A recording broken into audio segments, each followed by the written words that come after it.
Hello, everybody. Welcome back to Okie Podcast. On today's episode, I have such an amazing guest for today. He is the host of Native Film Talk. My guest for today is Ian Allison. How's it going, bro?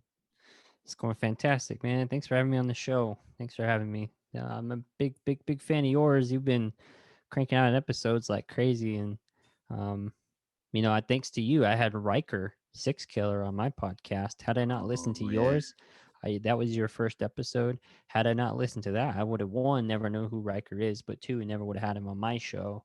So I appreciate your guests that you bring on because that gives me ideas for who I want to have on too. Yeah, that was super dope. Like, I remember you told me that, and I was like, oh, yeah, I was really excited for that. I was like, oh, here we go.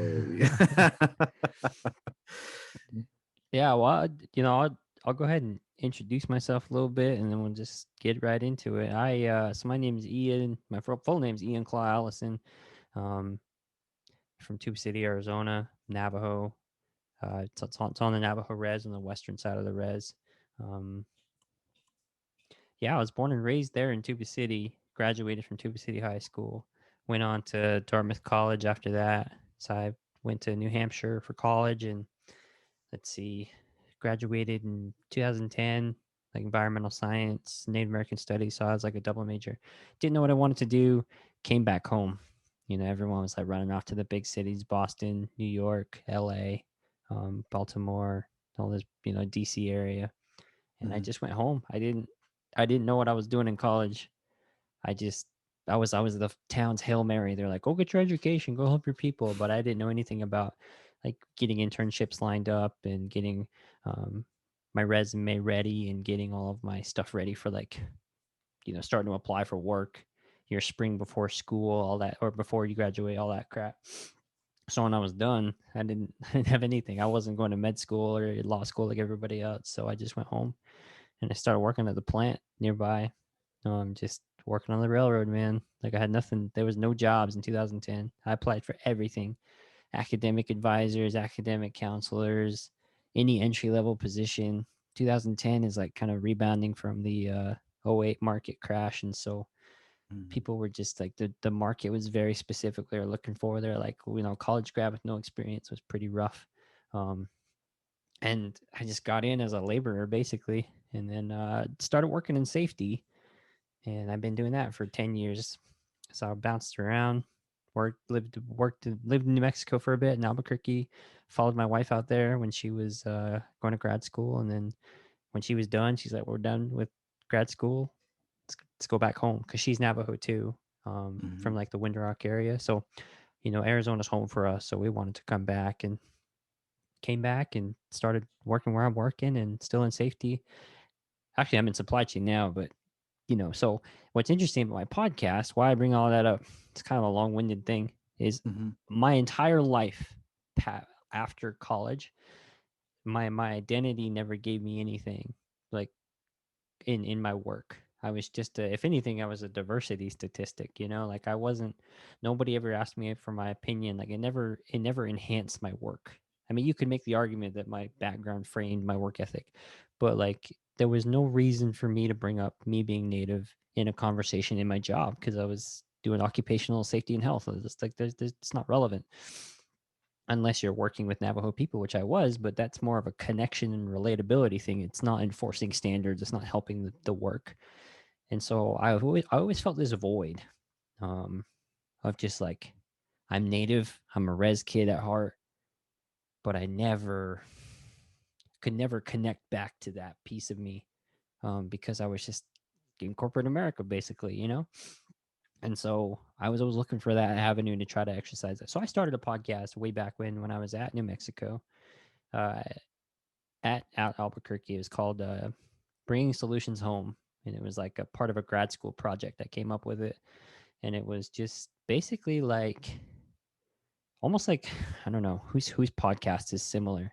There's a guy I brought on my show called Wash Day Podcast, but he's a Navajo dude. Just talks about like stuff that is kicked around in academia and is Mhm. never really makes its way to, like, academia has so many solutions, and like none of it ever materializes back on the res.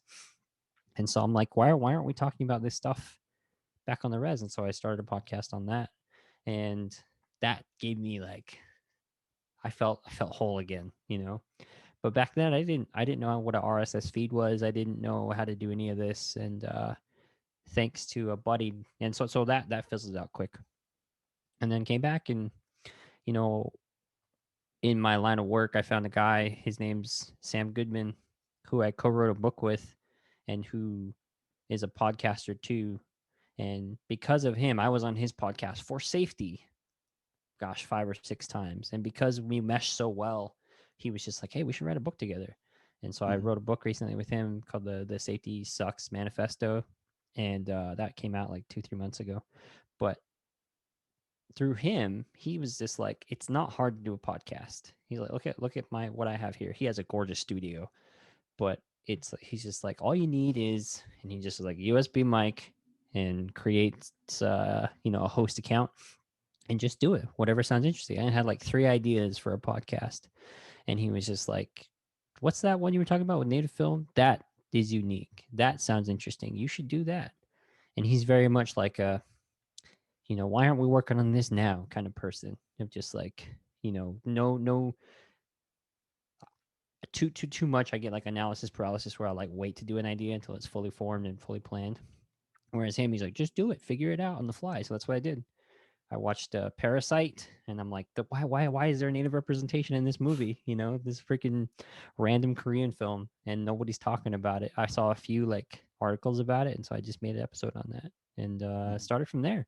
So my podcast is Native Film Talk. I talk about native film and native representation in film and television, and yeah, I started out just wanting to do movies, just reviewing one movie per episode and talking about the representation in it. Could be very grand, like Dances with Wolves or Last of the Mohicans, where it's like throughout the entire film, or it could be really subtle, like Predator or Zombieland.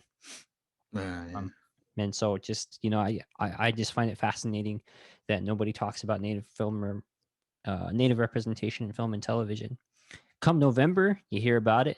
Come like a big like article or a controversy, you'll hear about native representation.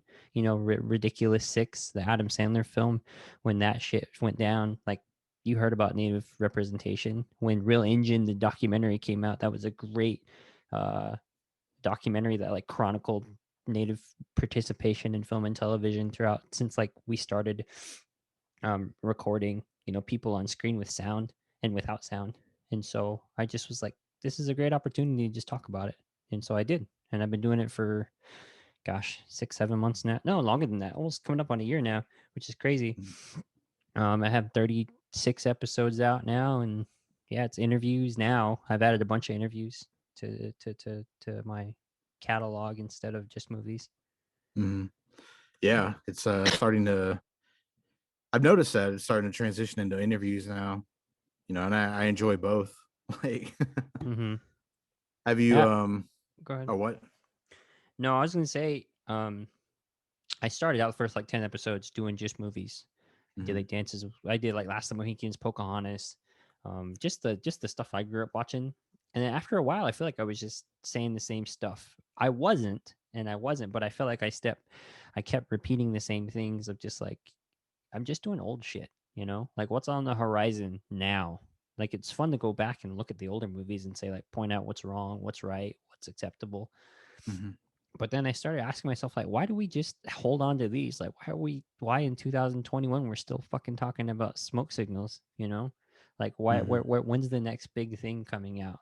And so as I reached out to people, my wife encouraged me. She's like, well, you should start following people on Instagram that are actors right now and directors right now. And it was, a few interviews. I just reached out to people. The power of asking. You'd be surprised who says yes. You know all about that. Um, Mhm. it sucks when people say no, but but Yeah. yeah, I mean, you'd be surprised when people who would agree to an interview, and the people who are in the industry right now, that's who I found really Oh fascinating shit. because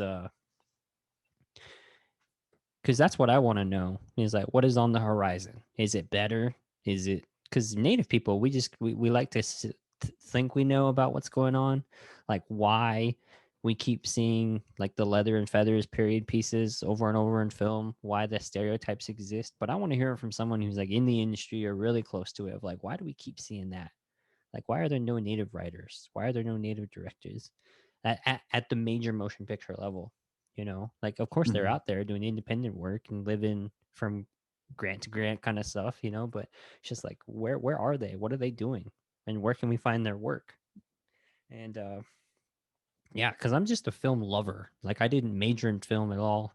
I took one class in college, in my undergrad, excuse me, called Native Film and Television, and it was the first class I ever took there my freshman fall, and changed my life the way I view movies, because we talked about from the academic standpoint the tropes that are recurring in film and television and how they're reinforced in the movies, and how native representation is like misconstrued to be less than when you're looking at films like Pocahontas, when you're looking at films, you know, older films like The Searchers, you know, kind of the John Ford Western era, the golden age of Hollywood, when we were just the noble savage, the savage Indian. You know, we were never intelligent. We could never speak English. If we could, it was very broken, and we were never civilized. Like, all we did was kill and pillage. Like, we Yeah. didn't have culture, you know. And so I didn't think about any of that shit until I went to that class. And so I'm like, as I've talked to more native people, everyone's been on that kind of journey where it's just like, oh, I never thought of it that way. Or like, oh, yeah, that is right. And I thought it was fascinating for me. And thanks to my buddy Sam, who just said, just do it, man. You're going to suck when you first start. There's no getting around that. Just do it. You'll figure it out. You'll get better. You'll look back and you'll cringe at your earlier episodes, but just do it. He's like, if you wait to be good at it before you start, you're never going to start. So I just did it. And yeah, here we are. Yeah, that's I mean, that's so tough to try to overcome that. I was doing the same thing where I just like nobody told me that though. Nobody said you're gonna suck or but I heard it through other podcasts that I was listening to and they were like, just do it. Just Mm-hmm. do it and you'll get better.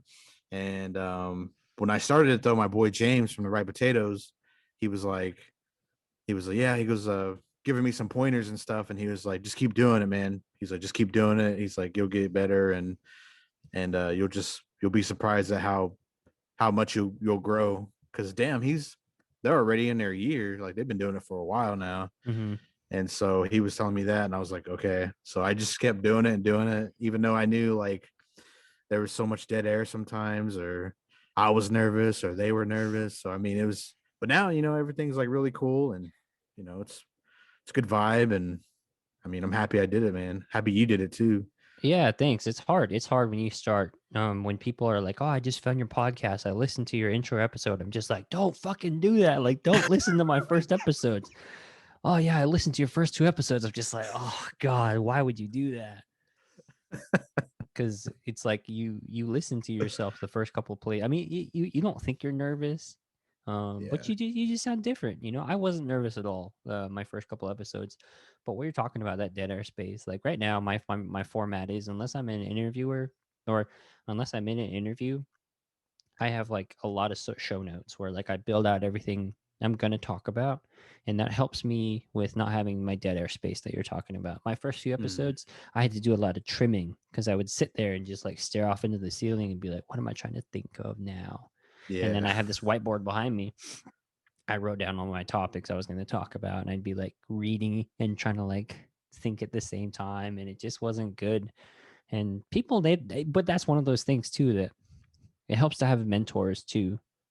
My buddy Sam, he's just like, Ian, I promise you, you're the only person that notices any of that shit. I'm just like, yeah, you're probably right. You know, it's like you have listeners maybe that are like dedicated. They notice the evolution, but the stuff that you're bitching about and you're complaining about and you're nitpicking at, like that's probably just you. And sure enough, Mm, man, like most of that is so true. When I look back at it, people are just like, I care about the content more than anything. As long as you're not freaking in a bathroom and it's reverberating the whole time, you know, the audio quality, I think especially with COVID, people are okay with it not being as good. people are okay with Zoom interviews because they just understand everybody's in Zoom interviews. Unless Mhm. you're Joe Rogan and you have a studio and you invite people in and fly people and COVID test them before you do it. Like everybody's doing it virtual. And so people just have compromised a little bit on their audio standards. And it's beautiful because while I would love to have in-person interviews and I'm equipped to have in-person interviews, like it's so much easier to just like, hey, let's set up a Zoom call. Zero Yeah. travel. You just take a time piece of your day and set these up and you're good. Hell yeah. Shout out Zoom. Thank you. Yeah, for real. Thanks a lot, Zoom. Yeah. I was afraid to use Zoom at first because I was like, damn, like I don't know how to do all this. And it wasn't like I was running out of people to bring over, but I just wanted more people from not from here, like you Mm-hmm. or Magnez or like my boy James and Steven. Like, I Yeah, wanted y'all on here, like, and Zoom has made it so much easier to make that possible. yeah, yeah. I mean, like I'm in Phoenix right now, and there's Hmm. there's no way we would have we would have had to wait for however long it takes till I end up in Oklahoma or you end up in Arizona to meet up, and this is just great. I think yeah, it's fascinating too because the conversations I'm having in my podcast, I mean, for it, like it's all spawned out of selfish reasons. Like I wanted a hobby because it was COVID because I was freaking going crazy at home. Like my Hmm. job, thankfully, is 100% work from home, but it's like at the same time, it's 100% work from home. It's just like you see the same stuff every day. I was in grad school too. I just graduated, so I was in business school at the same time too. So I would go from office straight into class, and I'm just like, I need to break up the monotony somehow. Like I'm sitting at this desk, just doing work, Hmm. and I noticed I was watching films and TV all the time. And just like, well, they just turn this into a podcast. I'm already, I wonder what other role that person was in. I wonder if they talked about an interview. I wonder in the interview if they mentioned why they included Native representation in Parasite. I was already looking that stuff up. Hmm. So I think people have this perception that like, one, that I already know all this stuff. I think people are like, "Oh, what's your opinion on this? What's your opinion on this?" I'm just like, I gotta. If I haven't seen that movie already multiple times or I haven't done the research, like I don't know. I know Hmm. way more than I did when I first started, but there's still a lot I have no clue about. And I think that's the fun part. Is I love digging, I love investigating, and I love finding kernels of truth, and I love finding things that people don't talk about. I think I love doing it. One of my favorite things is when followers, listeners to the show, write in and say like, I never thought of it that way, or I never saw it that way, or I never viewed a movie in the way that you view it. And I'm just like, man, that's awesome.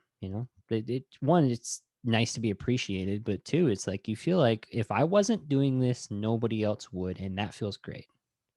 Yeah. Yeah. What's one of the movies where you had to do like a shit ton of digging and research? Oh man. Like, what's one of them? I Like the would say most research? Thunderheart. Thunderheart was a big one Really? because the director Michael Apted, in tandem with Thunderheart, well, not in tandem, but right before he did Thunderheart, it was produced by TriStar. He got he did an interview on the Res called Incident at Oglala, and it was about the whole controversy um, surrounding the FBI killer. It was all about Leonard Peltier. Basically, it was that whole controversy around Leonard Peltier, and that's what Thunderheart is about. Because John Trudell's character is essentially Leonard Peltier. Um, when you juxtapose Incident at Oglala and the documentary with Thunderheart, those Mhm. characters are one and the same. Those people are real. Um, I think that was like the most fascinating part. The only thing that's fake is really Val Kilmer and like the FBI agents, but everyone else is kind of like a real person, or based off of a real person. But I never heard of Incident at Oglala. I grew up watching Thunderheart. I've seen Mhm. Thunderheart multiple times, but I'd never seen Incident at Oglala. So that was interesting to like dig into both of those. And I mean, at that point, you're watching two full-length movies multiple times, taking notes like crazy. Val Kilmer came out with a book recently. I think it was called "I'll Be Your Huckleberry," and he talked about Thunderheart a few times in there. He has a chapter on Thunderheart, his time on the Res filming, And so there's just like digging into stuff like that. Like that's fun to me. I'm just Yeah. like, who would read Val Kilmer's book just for like 2 pages of mention on Thunderheart, you know? Like Hmm. me. Like that's fun. And but there's people that find that interesting because there's not much native representation out there that we can be excited about. Hmm. Thunderheart's one of them. You know, Thunderheart is like freaking real. It's authentic. Despite what you may or may not think about it, it was actually filmed on the res. You know, and like that. Yeah, it might be gritty and it still might be a little bit of a white savior, but the story's good. You know, overall. And so people like hold on to that movie. And so if you've seen something over and over, and you're like, you have someone come along and has done all this research and tell you more about what you already know, you're just like, man, this is awesome. You know, I think Hmm. that's what I find too is when I do these older movies, people are like, it's fun hearing you tell me all this new stuff about smoke signals. It's fun hearing you tell me all this new stuff about Predator because I've seen that so many times, but then I can go back again and watch it and I'm excited to watch it. Like it's not played out anymore. Whereas before I listened to your episode, it was. I think that's the fun part is getting people excited to rewatch stuff or to watch it for the first time with, you know, different color, do a different perspective. Yeah. Yeah. It's, bro, I'm gonna tell you, like, you, Right Potatoes and Skoden Cinema, when you guys like dissect movies, like you do your reviews and everything, like I'll go back and I'll watch like the movies. Like you did Nice. Predator, and I remember I just watched it to watch it, But when I listened to yours, like I watched it again, and I was noticing like um Billy, he's not native to that area, but yet Yeah. he knows how to do all that, cut that vine to get that water. I Yep. saw that Yep. and I was like, what the fuck? It's like I'd never even noticed this until.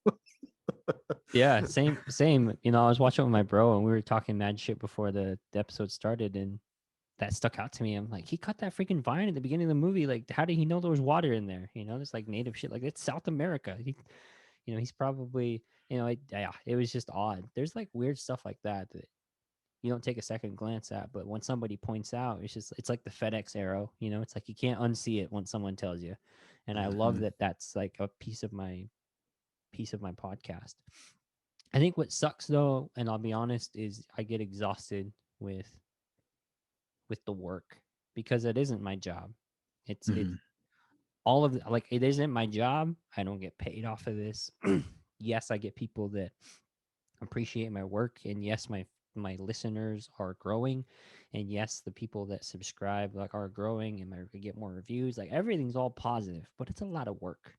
Mhm. And at the end of the day, I have a family. I have a son, and when I do, and when I'm done for the day and I put my feet up and I'm finally like alone, do I want to do more work? You know, do I want to sit there and open the laptop and not enjoy a movie? Do I want to sit there and like research a movie? And sometimes I don't. And I think that's why I've gravitated away from the movies for a bit.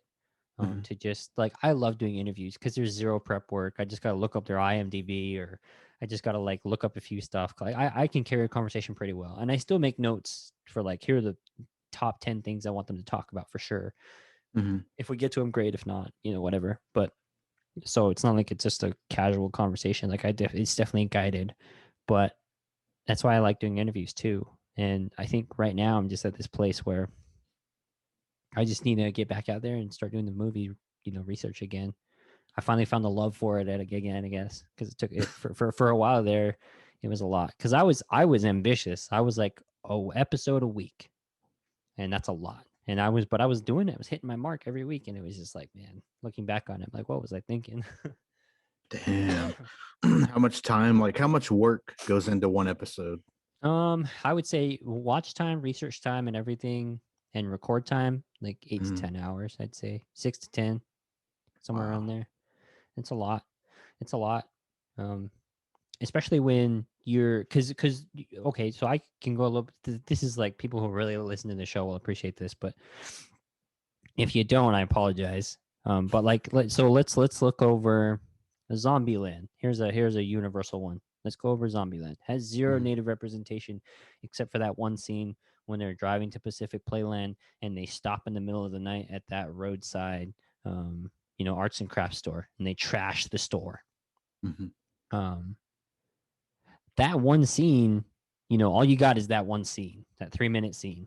And then you got to stop and be like, why is, look at those native figurines. Look at those native statues. Are those real? Did they buy somebody's entire store out? Did they recreate this all themselves? Did they buy all that inventory and ship it from the Southwest? Or, what's the story there? And I found out they rented out a warehouse just outside of Atlanta, and they recreated that entire arts and crafts store based off of what they thought an arts and crafts store would look like. All of those native figurines that are sitting out in front, they hired uh, a carpenter to carve all of those. A non-native dude, a white dude out of his backyard that runs his operation. He carved a 25-foot kemosabe that does the how, but I had to go find his freaking blog spot or whatever the hell it was that he documented that himself. And Mhm. so I'll just go down the rabbit hole, just catacombs, and then I'll like snap out of it. But man, that was 2 hours right there. I just did all this research. And Skoda Mhm. and Cinema probably say the same thing. It's just like some of it's just for you too. Like I'm not doing this when I'm in that level, in that mode. Like I'm just doing it for me because I'm curious. But imagine, so like something like Zombieland. That's why I like doing Zombieland and Predator, because it's less native representation. When you got Thunderheart, there's native representation all throughout the movie. That's why I like Mhm. Parasite too, because it's just like pieces. But when you're doing Last of the Mohicans, it's just like, oh my gosh, man. While I love Magua, it's a lot of research. Because then too, Yes. because then too, you got to listen to the DVDs and the special features, because sometimes in the DVDs, the Blu-rays, they'll have a companion documentary with the film of like the making of, and sometimes there'll be kernels of truth there that didn't make it to the film. They'll be like, well, we wanted to include this other scene, like Wonder Woman is a good example of that. There were scenes with Eugene Braverock, additional scenes with him that didn't make the film, that you go watch the deleted scenes, the extended scenes. He says some extra shit in there. He's got extra dialogue in there that should have been in the film, that like make his character more well-rounded, that give him character, that give him life. But if you just watch the movie and you're like, hey, a native guy, you're not going to notice that. And I think that's fun too. Wonder Woman is one that I really enjoyed doing. That one was a lot of fun because Eugene Braverock was on the Comic-Con circuit, and so he had a lot of in-depth interviews, people interviewing him for 30, 40, 50 minutes straight, just asking him questions about his background, what it was like to be on the set, and it was a lot of fun. I think he did a lot for native representation, more than he gets credit for, because that was a global presence. Yeah. Yeah. Damn. Yeah, I had a Tyler on too from Skoden, and he was. Mm-hmm. That's why he tries to do it once a month. Mm-hmm. Because he was telling me about all the work that goes into dissecting these movies and writing it out and just finding time to do it. Yeah, You guys got families, you guys got jobs, and I mean, he but does yeah, way that more. was He does too much. He does too much by my standards. When I first started the show, Skoda and Simina was already out there. That was the only native film podcast that I found on mm, Apple, and so that's why I called my Native Film Talk. I was trying to look for ideas. Um, but yeah, and then we eventually crossed paths, and on IG we were just chatting, and he told me like what he went through and all the steps he goes through, and I'm just like, bro, it's like, I think you're putting a lot of work in. They're like, what you're putting into is way more than I do it. Like, that's amazing that you're willing to do that. But eventually, like he said, you got to make a decision of like, with my free time, do I want to be doing this? Do I want to spend time with my family? This is to me, I don't want to sound like self-righteous or anything, but this is like important work. Like I really feel like people hang on for like the next episode because they just want to hear more, because this isn't talked about. There are native film critics, there are native directors, there are native writers, there are native actors that you've never heard of. All of those people, you've never heard of them, and you probably never will unless shit really changes. And it's such a disservice mm, to the industry and to those people that put the hard work in. And so I think part of my mission for this is just to highlight some of that for people to get curious too, because the native content's out there. It's just not readily accessible, unfortunately. Yeah. Well, see, that was the thing about your Zombieland episode. So I watched that in theaters, and that scene, went by and didn't really think much of it. But then when your episode came out, it was talking about everything you talked about, Mm-hmm. and it really made me think like, whoa, you know, like, Mm-hmm. and so I mean, it's just so fascinating how you guys are just bringing out all these different points in these movies, like from Native representation, and it really does like make me think, bro. Like it really does. So I Good. mean, it's a trip, man. It's a trip from just sitting there watching a movie, but then like when I listen to you guys, then it's like, okay, I need to watch it again, and I need to like pay attention. It's so fucking weird, man. No, I get it. I think the best thing about, I mean, you got to be doing it for yourself too. And I think after a certain point, I wasn't doing it for myself, and that's why I wasn't into reviewing the movie so much. Mhm. But you find that love again, and you get back into it. So like right now, I'm working on One Flew Over the Cuckoo's Nest, and then I got to work on Hostels after that, and like those are pretty big movies, and they're a lot of fun and to dig into. And I think it sucks though when people are just like, you should do this movie, you should do this movie, and they'll give me all these great recommendations. I'm just like, man, I have a list, an episode list. I have like a big Excel spreadsheet, Mhm. full of like 100 and I want to say like 70 different instances of Native representation in film Mhm. and television, Mhm. and yeah, it's a lot. If I could be doing this for years if I really wanted to. Yeah. So it's I think a part of my hesitation of just like, what do I want to do with this next? I think that's part of my problem is I'm always like, what's next? What's next? Mhm. So trying to figure out what's next while at the same time still trying to be consistent with what I'm doing. Yeah. Now on that list, do you have My Wife and Kids on there? No, I don't. Okay, so bro, I'm just now watching this series again. And after hearing you guys in your podcast, this episode came up. It was from I think it's season 3, episode 14 or 23, I Mhm. believe. But anyways, um Michael Kyle's dad, I think what's his name? Wayans. Ah, shit.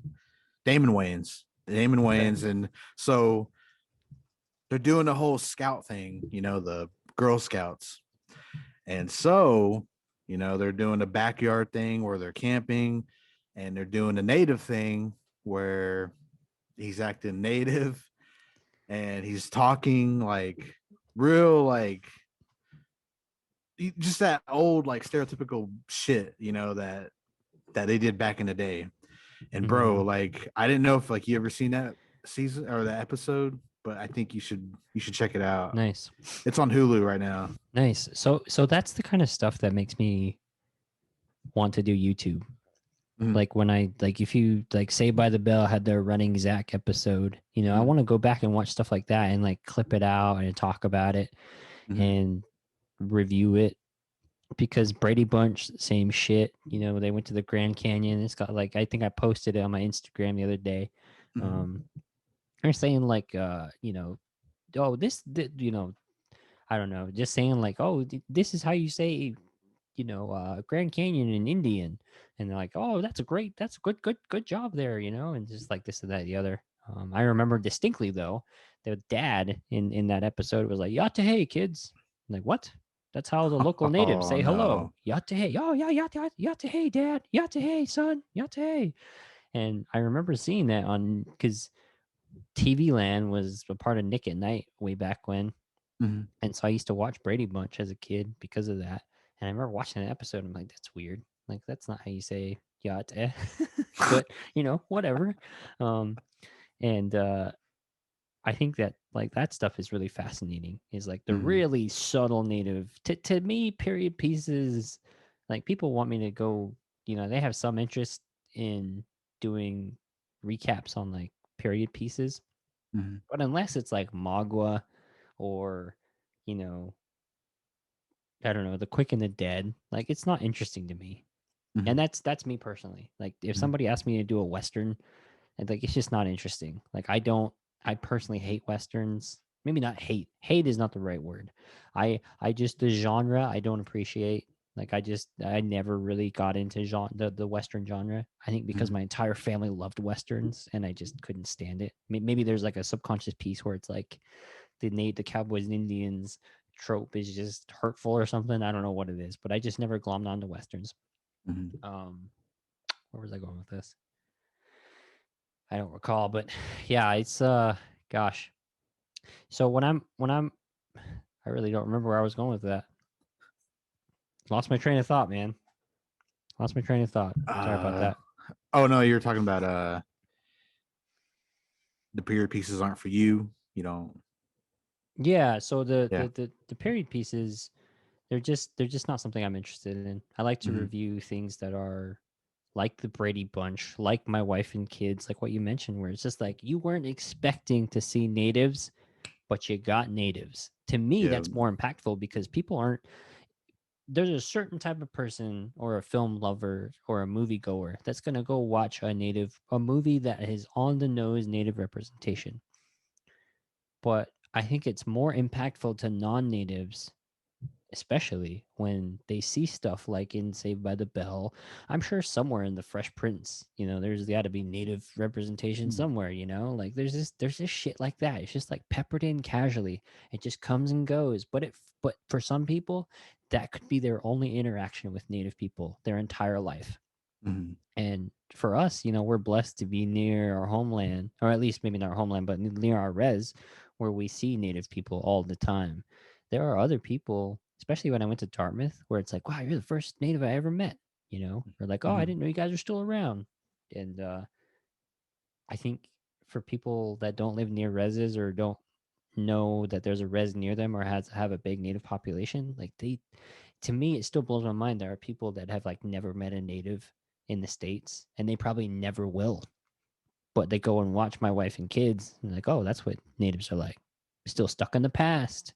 They're not here Mhm. today. They don't have, so that's why like the upcoming show Reservation Dogs is such a big deal because it's like native people today, like as it stands today, using cell phones, consuming media, like what do they look like today? Because we still don't have a good picture of what that looks like on screen. Me and you know what it's like because we live it, Mhm. but we don't we don't see that on TV. Yeah. We're starting to, thankfully. There's a ton of native content coming out now, which is awesome. Reservation Dogs, Resident Alien, Rutherford Falls, which has got renewed for season 2. And it's awesome that we're getting stuff like that. And you got like Killers of the Flower Moon. You have all these Mhm. movies coming out that are going to have native representation. They're going to be written by native people, directed by native people, have more new native actors in it. Um, and that's exciting. But still, up until now, if people aren't going to go watch those, they're just going to miss it again. True. I think True. we're not really going to make progress until My Wife and Kids, TV shows that want to just pepper in native representation until they start getting it more accurate. To me, I don't think we won't get progress until then. Yeah. That's exactly true. It's a lot to ask though because people don't care. I mean, native people, we have such a small population. Our voice is only so big. So thankfully, it's awesome that we got allies like Taika Waititi, that people who have a platform, people who have clout, are saying like, "Yo, my boy Sterling Harjo, he can do some great shit. Let's put something together. Let's do it." And I'm excited for Reservation Dogs, man. Everybody that has been a part of it, they're just like, this shit's like nothing like you've ever seen before. And for the general population, that could be a good or a bad thing. I don't know, but I think that for the longest time, I had this idea that native stories won't make money because there's not enough natives to consume it. Mhm. And for the longest time, I believed that wholeheartedly. But I really think that people have never seen natives like accurately represented, that I think at first people would just be hungry for more because they're like, I had no idea, you know. I think they'll just be curious, general curiosity, and then that breeds excitement and it breeds fandom, and I think people would just be generally curious. And so I think there's definitely a market for native representation, accurate native representation, and I think it's fun. I can't wait. Yeah. I can't wait either, man. Like, God, it's so exciting now. I don't know. It's just all of a sudden just kind of, you know, falling out like a waterfall. I mean, it's just all out here now. I was Mm-hmm. gonna ask you too. I heard you I always hear you talk about Resident Alien. Um, I haven't watched it yet. Yeah, so that one had native writers on it. So Tazba Rose Chavez, who's a writer on um, Reservation Dogs. Mhm. I'm sorry, apologize. She's a writer on that show. She's native, and I think Resident Alien has Gary Farmer in it. Oh, really? He plays a dad in that. He's kind of a recurring character. Um, it's interesting because it's not on a reservation. It's not. It's near a reservation, a fictional res, but Mhm. it's like this remote town in Colorado, and this alien crash lands in the mountains, and he like turns into like disguises himself as a human, and one of the main characters that he interacts with is a native nurse, and she's like not wearing feathers, she's not wearing beaded anything, she's not in any period basis, she's just a normal person interacting, and you'll randomly get like references of her culture, Mhm. albeit fictional. If anything, that's better, you know. Yeah. But she's just a person that happens to be native. Like that's what people are, Like like me, I'm a safety person by trade. I happen to be native. It's not who I am. I mean, it Mhm. is who I am, but in my regular day to day life, like nobody like, oh, that's the Indian, like, oh, that's Ian. Mhm. And I think that Resident Alien did a great thing in that. It's like you're just watching a regular TV show and there happens to be natives there, but you may or may not care about that. And it's not like hey, make sure we put this person in a Pendleton jacket or make sure we put this person with a feather in their cap so people know when they're watching that that's a native. And I mentioned Resident Alien, and for some people they don't care. Mhm. Alan Tudyk is in it. There's like Alan Tudyk like fans, like hardcore fans, because just because of his previous work. He's Steve the Pirate in Dodgeball. That's what people like mostly remember him from. Oh, yeah. Okay. But he's mostly from like Firefly. I think that's like where he has like a lot of his following.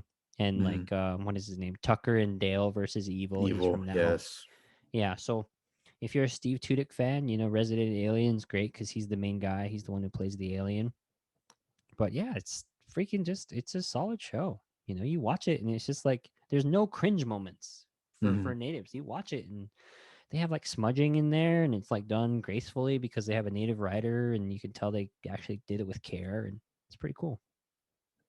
Yeah, I love that. I love that. I'm gonna have to watch it. Is it Hulu or? Sci-fi.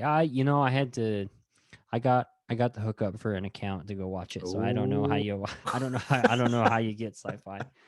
I don't have cable of any kind, so I can't help you there, hook buddy. hook me up. I might have No, to. I'm just kidding.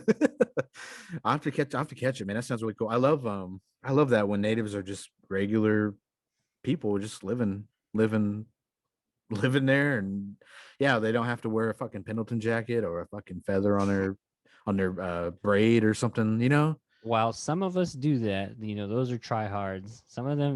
They're out there. There are natives out there who freaking, wear pennel and everything, hardcore native everything. But it's just like that's not all of us, and that's like most of us are just like me and you. We just walk around. We don't look native. Mm-hmm. You have long hair. I don't have any long hair. It's just like Mm-hmm. when people find out I'm Navajo, they're like, oh, that's interesting. But Mm-hmm. and they're like, I didn't know that. Mm-hmm. But I think living in Phoenix, people are like, I would have guessed because we live near the Navajo res. There's a ton of us around. People have heard of Navajos, but Mm-hmm. other areas, I think people take it for granted that a lot of people have never met a native. And To we this day, exist. there are people I went to Dartmouth with. They're still like, you're like the only native I've met, or the native people I met at Dartmouth are the only people I've met. Mm-hmm. It's just how it goes. What was your experience like at Dartmouth? Oh man, bro, it was Crazy. yeah. I mean, it was a lot of fun. I partied too much. I learned a lot.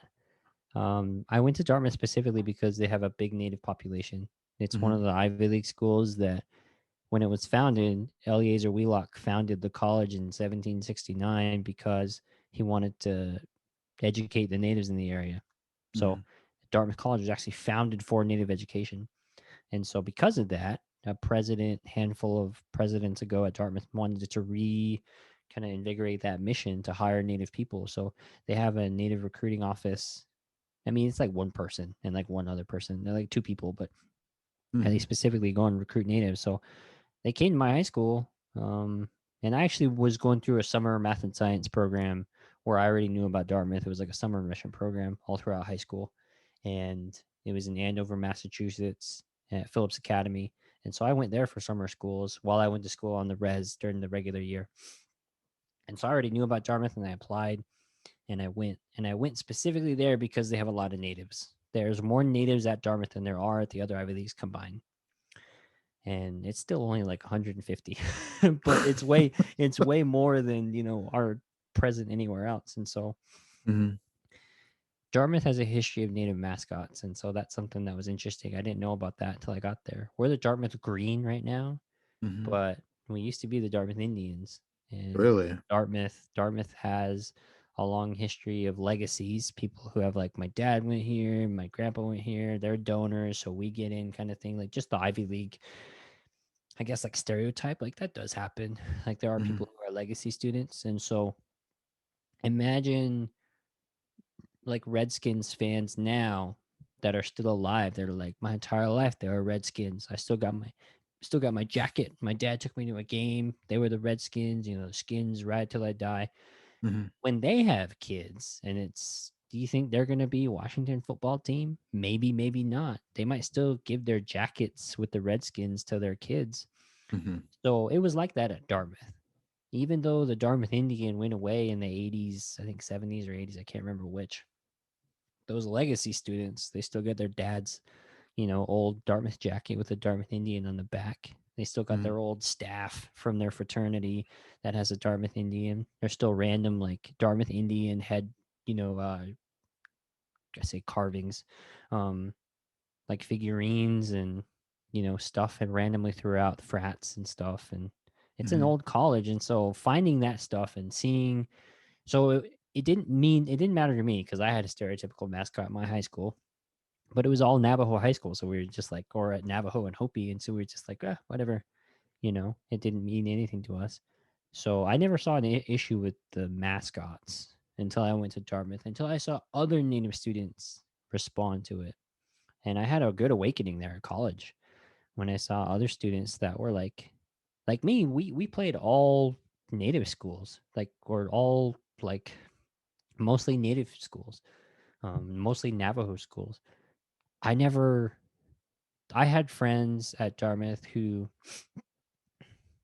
like, were the Indians too. Like their name was the Indians, but they Mhm. were like in a border town. So they played nothing but non-native schools. So when they would go to travel, it'd be like, kill the savages, kill the Indians, put those Indians in their place, kind of thing. And it's just like, I never saw any of that. But Mhm. for them, so when they left the res, when they left their school that was the Indians to go to Dartmouth, that has a history of being the Indians, they're like, here we go again.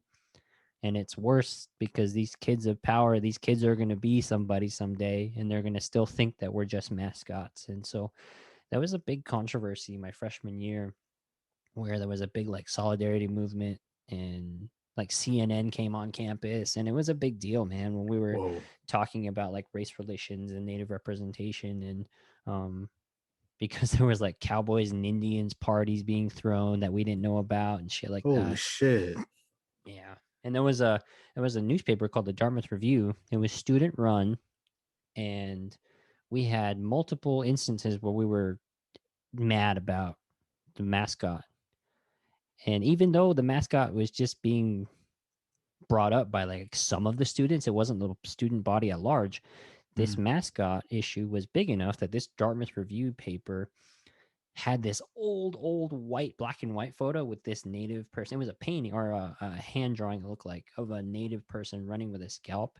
And it was on the cover, and the main storyline was the natives are getting restless, and it was a whole article about the native students at Dartmouth, like, bitching about the native mascot. Oh, what? Yeah, because we had this same organization was selling, like, Dartmouth Indian shirts during homecoming. And so we Mhm. shut it down. I say we, I wasn't a part of it, but like the native students, shut it down. And in response, they published that article. And yeah, because there's really two newspapers at school. There's the school run newspaper, and there's one that's published by just students. And that, looking back on it now, it's probably more of like a conservative leaning paper, but it is, yeah, the Dartmouth Review. Because there's the Dartmouth newspaper, and then there's the Review. And the Review had the natives are getting restless. Um, so like every homecoming season, you could expect to see Dartmouth Indian pop up, and it's something they still deal with today. And I think I really got a glimpse into like, why do these people think that? I never thought that in my life. Like, what do people think of natives? Mm-hmm. I knew what I thought of natives. I knew what my dad, my mom and dad, my parents, my grandparents thought of natives, but I never once in my life thought about like, what do people think of us? Outside of when you go to a border town, you see a bunch of like native drunks and you kind of like judge them, like that's the only Yeah. time you ever thought in like, what do people think of us? But like, I never thought of it like in the context of like college. Yeah. Yeah. That's fuck, man. That's crazy. Holy shit. That's pretty wild. Wow, that is wild as fuck. Um So that's yeah, pretty. Go ahead. I was gonna say, well, the mascot thing, like, see, growing up here, I knew, like, I was talking to Tyler about this, but I knew in the back of my head it was fucked up, like it was wrong. But like you're a kid or you're a teenager, like you don't I didn't know how to say what I was feeling, like say Mm-hmm. like I don't think this is cool, like I don't know if this is right or wrong.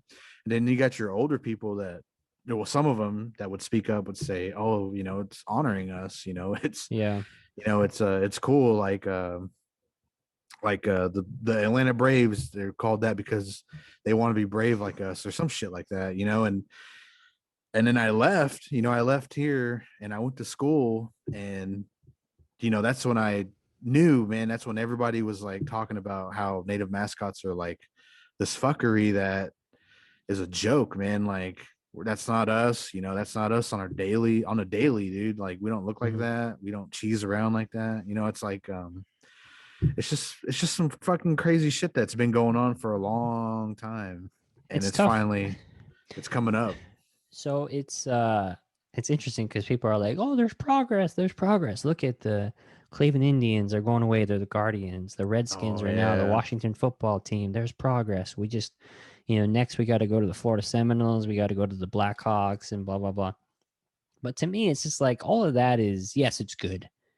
Yes, it's progress. Mhm. But I can't remember. I saw a study at one point of like something like 85% of all native mascots is like K through 12, you know? It's not in Yeah. colleges. It's not in colleges. It's not in the pro sports. It's like it's all K through 12. And those are your most formative years. Those are when you're like building self-esteem, self-efficacy. Mhm. And it's like, what are those doing to native students to be in an environment where you can't honor yourself, you have For like a native real. mascot. But like, so what's interesting about mine is the Tuba City Warrior is a side profile picture Mhm. of a drawing of a guy with a very stereotypical like big nose. His almost has like a Neanderthal like eyebrow bone where it's like really hanging over and look Mhm. really grotesque looking with a mohawk, and he's got like a feather on the bottom of his mohawk. Mhm. And we drew that shit. That wasn't a white person coming by saying like, "Hey, I got logos for sale. You guys want to buy this?" This is like in the I can't remember how old the warrior is, like maybe 70s, 80s. Mhm. When given our own devices, when we're given the reins and the piece of paper and pen, and we say, okay, draw yourself. What do you see? That's what we drew. Mhm. Navajos drew that. But people don't care about that because warrior pride, because ball is life, because Mhm. we contend for state championships, because we have a massive basketball arena. Don't you dare take my mascot because we got warrior pride in my family. There are Mhm. Navajos to this day that got the warrior, tattooed on their body because there's a lot of pride in that. So it's difficult when you got school pride tied to it. And I hear like school board meetings where people are contending that, because it's the same thing. It's like people are real tribal about it. They're just like, that's who I come from. That's who I represent. That's what represents me. Is that's mascot. You know, my dad, my brother, my sister. We're all that. Mhm. And native and non-native. You know, so it's like it's a tough issue. It's a tough issue for sure, because some people refuse to see it. Some people refuse to acknowledge it. Some people refuse to see it as a larger issue, native and non-native. And I think native sometimes we're the worst ones, man, because people will use us as the example. I'm like, I got that native friend. He wears Blackhawks hats. He wears Mhm. Seminoles hats. He doesn't see the Redskins as an issue. He doesn't see it as offensive. And Mhm. they'll use you as the representative for everybody. They'll tell everybody, like, I know a native guy that doesn't find the Redskins offensive, you know? So Mhm. but people don't think about that when they say, like, it's cool. Because unfortunately, when we're a mascot on a logo that people are wearing, we're not a drunken Indian, we're not a stupid Indian, we're not a noble savage. Fuck yeah, it's cool, because you'll see people like natives. It's like, you guys don't fucking like hockey. Why are you wearing a Blackhawks hat? But the Blackhawks logo looks cool, looks badass. Mhm. And so there are natives. You'll go around and reses all across the country, hockey fans or not, they'll just be like, "Do you even know where Chicago is, bro? Like, you're wearing a Blackhawks like hat, but it looks cool," because people are just like, it's different. Some people just like it because it looks cool. Yeah. Yeah. You'll see natives with a stereotypical like skull and headdress and shit with feathers, but that to them they're like, "That's cool, man." Mhm. I don't see an issue with it. So there's I don't know. It's a tough issue because it's like you don't want to be the person that wants to seem like you have answers or they're wrong. Mhm. So it's a gentle conversation you need to have, and if they're not ready to let it go, you can't force them. I've learned that. Just like if they're not willing to hear your conversation, you just gotta let them. Mhm. It took me a while to be awakened and see the wrongdoing. When I was a junior in high school, In Whose Honor, the documentary with Charlene Teeters about the Illinois Illini, that controversy, that Mhm. was shown to my class as a junior in high school. And I was like, what the hell are you showing us? Like, we're the Tuba City Warriors. Like, you're showing us a fictional tribe. Like, I don't see a problem with it. And I was the brain of my class. And so I spoke up for my class to my white teacher. I was like, the hell are you doing? Like, this isn't an issue here. Mhm. Yeah, I remember. So I went to school at IAIA, and we were in a media class, and we had to make this like it was like a 3D image, like a object or some shit, and you put pictures on it, right? And so I put the Cleveland Indians logo on it, on the very Mm-hmm. top of it. And so was it on the top or the bottom? It was either on the inside or outside. I think it was on the inside.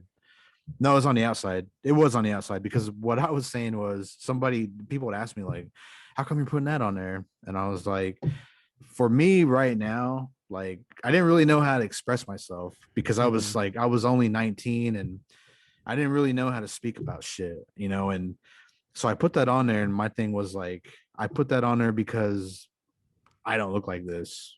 But yet this is what people see on the outside for some reason. They see this like image. And then I was like, that's not what I look like. That's not what we all look like. Right. It's kind of like a little statement. And so everybody's like, "Oh, that's cool," and I was like, and it was like a last minute thing because I fucked around a lot in college, but it was like a last minute thing. I was like, I'm gonna put this on there because we're not. I don't look like this. Like I don't have this red ass skin. I don't fucking cheese around like this and all like that. It's like blackface, man. Like it's Yeah. so fucked No, it up is. Yeah. And I how think how acceptable it was. well, you say was, it still is, man. I mean, is yeah, yeah. And I'm not trying to like correct you. Like, I say that because just because people are like progress, they look at the professional sports, they look at Mm, colleges, but it's just like, man, Florida Seminoles, that shit's not going away anytime soon. Like, all the high schools can go. The mm, Seminole Nation, like, has like, it supports the Florida Seminoles. So yeah. it's just like, that's a whole battle on itself. Good luck there. It's Mm, just like we're making progress because like the Redskins is just fucking, how the hell did that go for so long? mm, Like Indians, you can make the argument. The name is problematic, yes. The image is really problematic. But the mm, Redskins, like the Redskins is so on the nose bad. Like how the fuck did that go for so long? And so it's real hard. It's progress for sure, but man, it's rough out there. I wish we could know what the impact is like psychologically on like developing kids to see mm, that kind of like representation of themselves, especially when there's very little. I'm happy my son is growing up in the world where there's shows like Molly from Denali where they can see positive representation of Native kids on TV. Whereas me, it was like running Zach, freaking Saved by the Bell. That's like all I saw, yeah. because well, in Thunderheart and shit, like that's all I had growing up. So I don't know. So I never saw a problem with the Warriors. I never saw a problem with our mascot, you know. And I think Hmm. that's the other problem too is it's really hard to have these conversations without sounding like an asshole, like you have all the answers. Hmm. I really thought like once I found that out, I'm like, oh man, everybody needs to know this. Everyone's gonna be like, thank you, Ian. This is good information. Hmm. Majority of people are like, the fuck you talking about? We got water rights issues, we got treaty rights issues, we got food insecurity, we got running water issues. A lot of our res is like struggling with, look at COVID, all this shit with COVID and hitting our res is higher than Yeah. like, well, Navajo Nation at one point was the hot spot in the world. And it's like you want to care about mascots. So it's like it's really easy to be written off when you're trying to be rah rah rah about changing the name. Hmm. Yeah. Yeah. It's well, you bring up how kids would, like if we could somehow hear their thoughts because there's a big ass school here, Union Redskins, bro, and when that gets brought up on like the news Mm-hmm. Facebook thing, like people wild out on that comment section, man. It's like that's like not it's not us. Like I mean some of us, but they're like, that's our history. Like that's Yep. that's us. That's always been us. And it's a crazy ass fucking arguments that go on. Like I got sucked into it like a couple years ago and I was just on there like just battling everybody. And then I was like, man, what the fuck am I doing? Like and they just won't listen. Like you're just talking to a wall, It's crazy. Yeah. If somebody doesn't tell me like that's like, can you tell me more about your perspective? If they're just like ready, like if they're just waiting for me to stop talking because they want to respond, like I don't have time for you. Yeah, yeah, yeah. I wasted a lot of sleep and a lot of my good mental health on too Yep. many of those conversations because I had to learn of like just whether it's politics or social justice issues, like just some people aren't willing to listen, Mhm. and we just have to understand that. But there Yeah, are people who are actually want to learn, and we gotta try to educate those people, about like what it and let them decide for themselves. Like, don't assume true. like.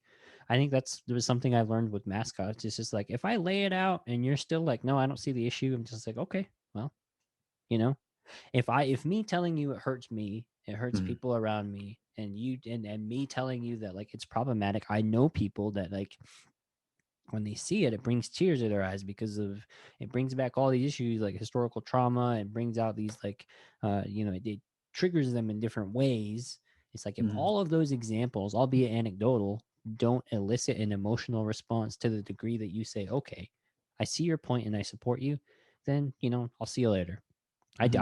I did my part. I tried to tell you what I know about the issue. Maybe somebody else will come along, but at least I planted the seed to where maybe they'll meet another native or another ally who will tell them like, hey, this is problematic. Mhm.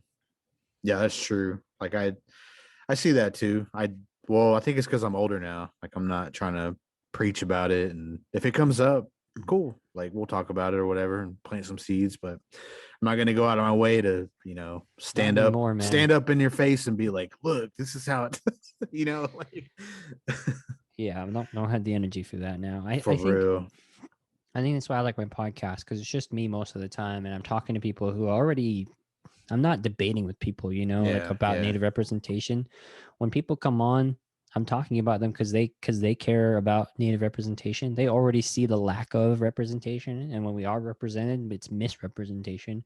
So Mhm. how do we fix that? How do we move the ball forward in the right direction? How do we change hearts and minds to see that, like, hey, we have stories to tell. Put us behind the camera, put us behind the script, put us on screen so we can tell it ourselves. Don't tell it for us.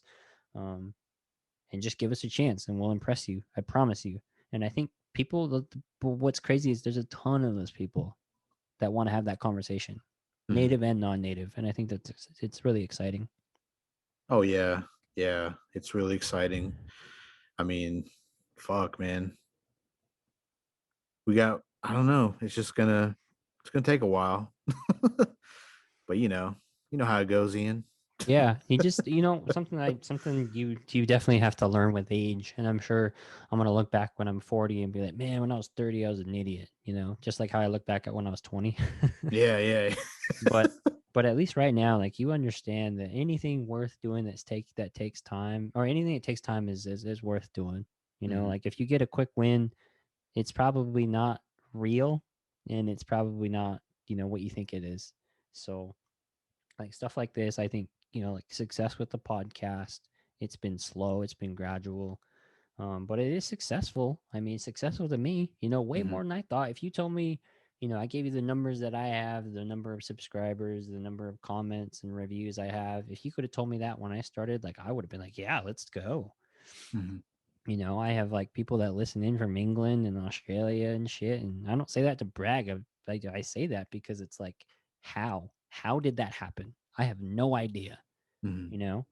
Just like, I did what I thought was good to like spread the word, but people found my show and people listen, and it's fantastic, you know? Well, it's exciting too to see that because I don't even look at my numbers now. But when I did in May, it was in like Japan and Australia and fucking It's, Spain, and I it's was like, crazy.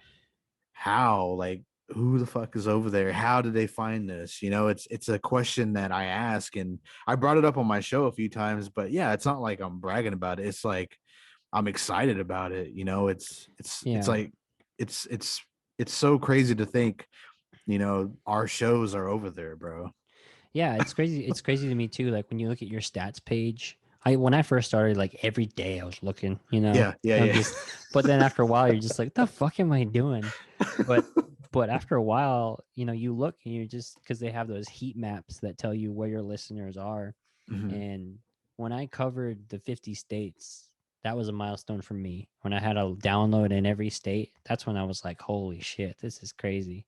Some of them are just like one, two, Mhm. Alabama, Arkansas. I just got like one, and like, hey, the state's colored in. I don't care. Don't tell me. Yeah, yeah. But like, most of my listeners are, yeah, it's not even, I mean, it's Arizona, but it's mostly California, Washington, New York, like those states. I'm just like, I live in Arizona. Like, how is it not Arizona?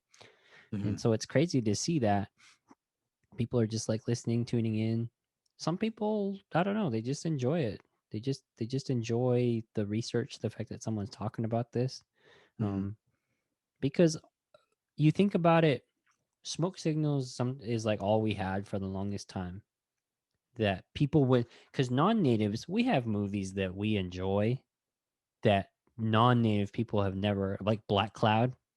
Yeah, yeah. There's a ton of non-native people that never heard of Black Cloud, but for us, like, hey, Eddie Spears, fuck yeah, let's go watch that movie. So like, when Skoden Cinema did a fucking 3-hour episode on Black Cloud, people who ride or die for Black Cloud, they'll listen to that, even if Mhm. it's not all that interesting to people who've never heard of it. People who have seen Black Cloud multiple times, they'll go listen to that. Be like, Mhm. "Ah, yeah, I mean, so it's cool that he does that, and I think people, how I just sounded about his episode of Black Cloud, that's how people feel about some of my episodes, and I think it's awesome. Oh So yeah. it's it's tough though, man. I mean, kind of like venting a little bit during this episode, but it's hard. I mean, this shit's hard when you're not doing it for a living. When you don't have the time that you want to dedicate to it, you definitely feel. And then sometimes you're just like, is it even worth it? You think that shit all the time. No matter how successful your show is, you still sometimes think like, is it even worth it? And it's hard. And I think you just got to prioritize what's important in your life and just put it aside when you need to. but Mhm. I'm having fun right now, and that's I try not to get caught up in what if I don't want to do this someday, because I did think that for a while of like what's gonna happen when I lose motivation. It's like you're gonna lose motivation. Just deal with it, work through it, be creative, find a way to get motivation. So that's where I'm at with my show, and it's I'm having fun with it, man, and I appreciate you having me on, because it's like finding other native podcasters. When I first started this show, there was fucking nobody. And then as you get into it, you find other shows. You're like, there's a lot of us out there. I mean, not a lot, Mhm. but more than you would have imagined before. So it's True. pretty fun. Like Mac Nez, homie's got like 1,000 episodes, and I never For would have. real. I never heard of it before I got into this, and so now you got a lifelong friend. I know, man. He was on and Tyler was on. Now you're on, bro. Hmm. Like you and Kevin need to come down sometime. Yeah, for sure. No, Yeah. and I think that's what's cool is like, if nothing else, I can go. Before this year, I could have said I don't know anybody in Oklahoma. But Hmm. it's weird because like even though this is like the only conversation we've like chatted on Instagram here and there, but just being in the podcast game, like it's its own community. You just have like a level of respect for somebody that does it. Like I have respect for you and Tyler and Mac Nez, Kevin, just by doing this, because it's fucking hard. It's a lot of Hmm. work. And I'm not Yeah. I'm not complaining like it's like something I shouldn't be doing. I'm complaining like it's a hard workout of just like I want to do this, but it's fucking hard. Yeah. And I feel Yeah. great after it's over, but when I look at it, I'm like, man, that was a lot of work. Hmm. Yeah. Yeah. People don't really understand how much work we all put into this. Mm-hmm. It's just kind of like they see the episode done, they see the artwork, um they see you putting it on Instagram and Facebook, and that's it. They don't Mm-hmm. see like we have to schedule everybody, or you have to put in like the time to watch the movie, dissect it, and then like edit it and make sure everything's perfect. I got to make sure I got to I always check my sound because I'm always afraid I'm not gonna have any sound. Like I'm always afraid of that, man. That's the one thing I'm afraid of. But I got to make sure all that's right, and then boom, it's done, and I go on the next one. So I mean, people don't understand that, and they're like, "Oh, add this, add that, and do this," and it's like, bro, it's just me. If I can get to a point where if I get to a point where I have someone edit for me and it's like reasonable and I can afford it, like I'll do YouTube for sure. Yeah, Like it's not yeah, like I don't want to. I want to. If I can buy a Sony ZV-1, if I got a mm, spare $800 laying around, then yeah, I'll go do it. But right now I don't. So it's mm, just, and I don't necessarily want to film with my phone. I can, so you can still film in 4K, but I don't want to. It's just like right now I just I don't have the ability to do it, but I want to. I think what makes me excited is I've always been a person that's written down like my goals ever since I was in high school. And I only keep doing it because it works. What I want to be doing in a year, 3 years, 5 years, 10 years. And I have to write it physically down somewhere. And I just look at it. It's not like I visualize and like pinning it up on the wall. I just write it down. The act of writing it down helps me realize what I want to do, where I want to take it. And, they're just silly milestones for me. And I that's how I hit them. And I've continued to do that with my show as I've gone along, coming up on a year. And as mm, long as I'm that excited about it, where I still have those long term goals, then yeah, I'll keep doing this because this is fun. And I think what I've realized you know, in doing this is if I'm not enjoying it, then I'm not doing it right. Because mm. if I'm trying to get it perfect for the listeners, then it's I'm not doing it for the right reasons. Because as soon as I see a dip in listeners, I'm like, oh God, what am I doing? And then all of a sudden you're not being genuine. True, true. Yeah. Yeah, I mean, we're all out here having fun, getting to connect with each other. I mean, that's what I love about this, man. Like, Mm-hmm. same thing. Who would have thought, I'd ever come across you? If not even like starting this podcast, I would probably never cross paths, bro. Even if we You walk know? by each other, I'd be like, oh, it's a big dude. We'll never keep going. Oh Yeah. fuck. Yeah, I would walk in Oklahoma and pass each other. I never, would have never stopped and talked. And it's pretty cool. I think that's the coolest thing about podcasts. And frankly, for the non-native listeners, I hear people all the time like, "Do I have to be native to listen?" I'm just like, "Bro, what the fuck kind of question is that?" Um, but it's just, I think for some people, they just like, what did natives talk about? What do they like? What is it? What are their perspectives like? I think for some of those people that are listening that are non-native, that are like overseas, they're just like interested, intrigued, because it's probably the Mhm, only place they could get this conversation. mhm, You know, I think what's interesting though, when what I hope Reservation Dogs addresses is just like how I grew up on the res. Yeah, I gather that you did too, or near one. mhm, Um, like it's hard. I think, and I think all people show when they do show the res is like the poverty, and it's like, yeah, it's poverty. It's an impoverished community. It's lower SES, but I want to see people like talk about the triumph, the Goodwill Hunting stories where it's like, hey, we had this person that left the res and they're a fucking professor somewhere now, or they became a professional athlete or a successful business owner, or they just got into the trades and they left and they never came back and they have a successful life. They bought homes for their kids and, they're raising well-adjusted adults. They got them the hell out. I want a future where people are talking about those kind of stories where it's like, how do you marry that disparity where if you're intelligent, if you show promise, they want you to get the fuck away from the res, you know? mhm. But then later in life, you go and regret that shit because that's the only place you can be connected to your culture. It's like, how do you marry that up? How do you marry that disparity up? Where it's like combat language loss, combat culture loss, talking about pretendians, talking about blood quantum issues, skin color issues on the res, how we're I think all of those stories, there's so many nuances about being native today that needs to be told. And I'm excited for that to be told. There's plenty of native talent out there to tell those stories, and I'm excited. Oh yeah, yeah. And this is only the beginning of it. Mm-hmm. So I mean, we're here. I mean, fuck, man. I think Damn. what when I lay up and I can't sleep and they sit there and I'm be like, I want someday for people to look back at our podcasts and say like they were help us mature to where we are today. You Mhm, know, it's like, oh, Russell's podcast, Ian's podcast, they pushed the ball further, and now we have this because of them. mhm. And it's like, if I never make any money off of this, that breaks my heart a little bit. But I I hope someday I can eventually make money off of this, like somehow.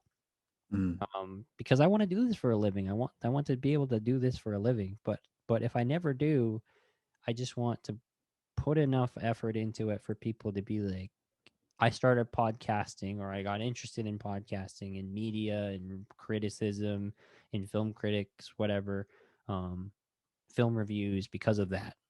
Like the mhm. inspiration part of it is what's cool. There have been a few people that have told me like, "Oh yeah, I started my podcast because of you." I'm just like, "That's crazy, man." Because I don't have anybody to tell that to. Uh, I could tell that to Joe Rogan and Bill Burr maybe, but like, it's fun. It's fun. I really enjoy it. Yeah, and I enjoy listening to you, man. Like you have a great podcast. I love it, man. I really hope like you keep doing it. I know things happen. I know you need your breaks. We all need our breaks, but man, just keep doing it, man. Like I enjoy it. Thanks a lot. Yeah, well, episode 36 is dropping tomorrow, so I'm still going along. I'm on Yes. 50 is I'm closer to 50 than I am to 0. So I'm good, man. I got a lot of energy right now on this. Are you gonna do anything big for 50? No, looking back on it, I should have did some of the numbers were real big. Like I'm a big sports fan, so I'm just like, Mm, man, my Michael Jordan episode, I should have did something big. My Pat Ewing, my 33 episode, I should have did something big. Um, okay. but like 36, I'm just like, yeah. At this point, no, I'm not gonna do anything. Who knows though? uh, I mean, that's that might be the end of the year, close to the end of the year by the time I do that. So we'll see. mhm, yeah. I'm trying to right now get more. I'm trying to focus on guests. Mhm, I'm trying to like my goal is to get somebody crazy like Michael Gray Eyes or Wes Studi, you know, like those are the goals. Or Jeff Barnaby, the director of Blood Quantum. Mm-hmm. Um, and what's crazy is if I asked them now, they probably would. Like if I could get to them, they probably would. But it's just like right now, I'm not there yet where I want to talk to them. Mm-hmm. Not that I want to, but I feel like I'm not there yet where I don't have the right questions I want to ask. I don't have the conversation ready I want to have. Mm-hmm. There's still more I need to uncover to feel like I want to learn from. Like my episode tomorrow is of the casting director who focuses on native casting. It's like, Yeah. is it really hard to cast native people? And that's what I asked them. And so it's cool. It's fun. I want to learn more about that. I want to interview native writers. You know, trying to get some people who wrote on Rutherford Falls, who wrote on Reservation Dogs, to talk about what it's like to be a native writer. Mm-hmm. So that's the kind of stuff I want to do. I think in talking about native film and representation, it's just like what isn't being created, I think is a better question sometimes. Of just Mm-hmm. like we're seeing all this shit that's out there. Some of it is awful, like Ridiculous Six.